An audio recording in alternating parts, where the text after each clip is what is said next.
But inflation. So I'd actually stopped asking you about inflation because you touched it so well. I'm now going to ask you something that I know that economists love to talk about and do, and that's to predict the future. I know that that's what you love to do all the time.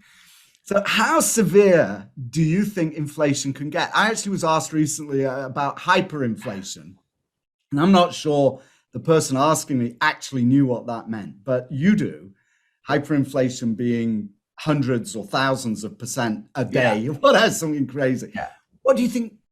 Like, what are the scenarios, realistic scenarios, do you think could play out with inflation? Oh, you fell over when I asked. That happened. Yeah, right. Sorry, my phone was being so hyperinflation is pretty much off the table. I don't expect that at all. Right. That's where you could actually see prices move during the day, right? Where you see things happening on a day-to-day basis. Right.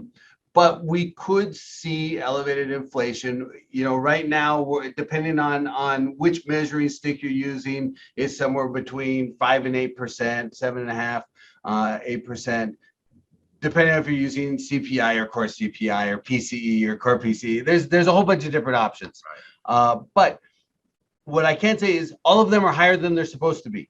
Mm-hmm. Now, will they keep going up? If you look at a graph showing what's happening with inflation, that graph doesn't look like it's leveling off. It looks like it's still going up, right? So, I look at it and go, okay, if you were measuring this on trajectory alone, it's going up. Now, looking underneath the surface, the key drivers of inflation right now, you look at the cost of goods used in manufacturing, the producer price index, that's rising, that's accelerating, right?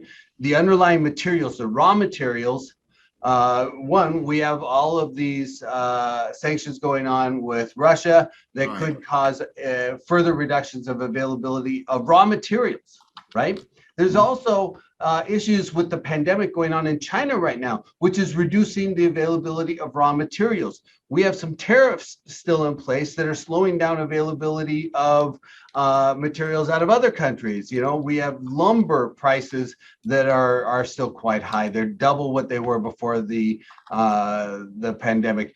The price of steel is 3.5 times what it was before the pandemic. The price of aluminum is double what it was. Right. Those things have all been going up lately. They haven't been going down. We just produced our national investment reports, right? Our forecast for 2022.